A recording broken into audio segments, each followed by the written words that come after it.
معزز احباب گرامی، موت ایک اٹل حقیقت ہے، اس سے کوئی انکار نہیں کر سکتا۔ ہر انسان نے بہرحال اس کا مزہ چکھنا ہے۔ جو شخص موت کو یاد رکھتا ہے اور آخرت کی بھرپور تیاری کرتا ہے وہ کامیاب و کامران ہے۔ نبی علیہ الصلوۃ والسلام کا پاک ارشاد ہے کہ لذتوں کو توڑنے والی چیز یعنی موت کو کثرت سے یاد کیا کرو۔ ہر وقت موت کا خیال رہے تو دنیا سے بے رغبتی پیدا ہوتی ہے۔ مال کا جمع کرنا، دوسروں پر ظلم و ستم کرنا اور دوسروں کے حقوق ضائع کرنے سے آدمی پرہیز کرتا ہے۔ پیارے دوستو، مسلمانوں کا عقیدہ ہے کہ اس دار فانی کے بعد ایک ابدی اور دائمی زندگی کا آغاز ہوگا، جہاں ہر شخص کو اپنے اعمال کا حساب دینا ہوگا۔ مرنے کے بعد کیا ہوگا؟ قبر کی زندگی، قیامت کے حالات، جنت کے مناظر، جہنم کے احوال اور ان سے متعلق دیگر سوالات ہر شخص کے ذہن میں گردش کرتے رہتے ہیں۔ پیارے دوستو، مرنے کے بعد کے تمام مراحل میں کامیابی کا حل اللہ تعالیٰ نے اپنی پاک کلام قرآن شریف میں فرما دیا، اور اللہ کے پیارے محبوب پیغمبر نبی علیہ الصلوۃ والسلام نے بھی بتا دیا۔ اب یہ ہم پر ہے کہ ہم کس راستے کا انتخاب کرتے ہیں، کامیابی والے کا یا ناکامی والے کا۔ ناظرین گرامی، ایسا ہی ایک واقعہ جب ایک شخص نبی علیہ الصلوۃ والسلام پر ایمان لایا مگر اس کے بعد اسلام چھوڑ کر مرتد ہو گیا، اور نہ صرف مرتد ہوا بلکہ نبی آخر الزمان صلی اللہ علیہ وآلہ وسلم پر جھوٹی باتیں باندھنے لگا، تو پھر اللہ تعالیٰ نے اس کے ساتھ مرنے کے بعد ایسا کیا کیا کہ جس کو سن کر آپ کو بڑی عبرت حاصل ہوگی۔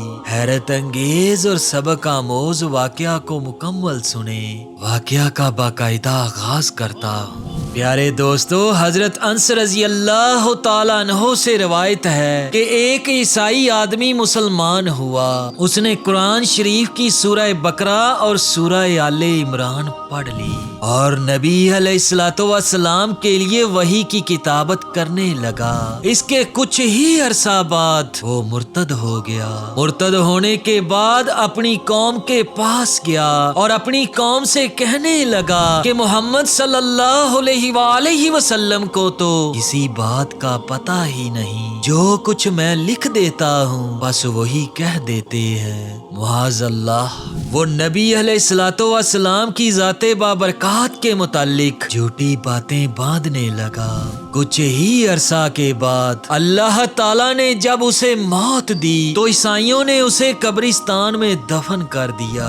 صبح کو جب اس کے عیسائی رشتہ دار اس کی قبر پر گئے تو وہ یہ دیکھ کر حیران رہ گئے کہ اس کی لاش قبر سے باہر پڑی ہوئی ہے۔ وہ یہ سب دیکھ کر کہنے لگے کہ یہ محمد اور اس کے ساتھیوں کا کام ہے، کیونکہ یہ ان کے دین سے بھاگ کر آیا تھا، لہٰذا انہوں نے اس کی قبر کھود کر لاش باہر پھینک دی ہے۔ اس کے بعد عیسائیوں نے اس کے لیے نئی قبر کھودی اور اس کو پہلے کی نسبت زیادہ گہرا دفن کیا۔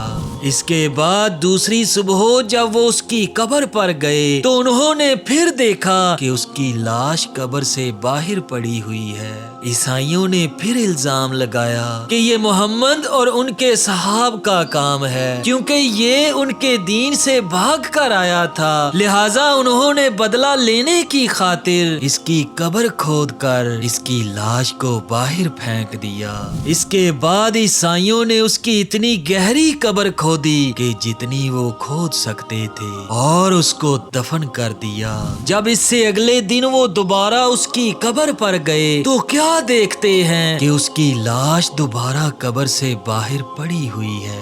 عیسائی سمجھ گئے کہ یہ محمد اور اس کے ساتھیوں کا کام نہیں، یہ اللہ کا عذاب ہے جو اس پر نازل ہو رہا ہے۔ قبر کی مٹی اس کی لاش کو قبول کرنے کے لیے تیار ہی نہیں، لہٰذا عیسائیوں نے اس کی لاش کو ویسے کا ویسا ہی پڑا رہنے دیا۔ اللہ جانے اس کی لاش کے ساتھ جنگلی درندوں نے کیا کیا ہوگا۔ استغفر اللہ۔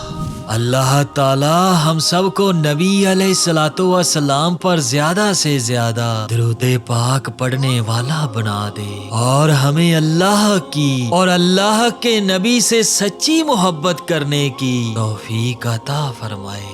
آمین ثم آمین۔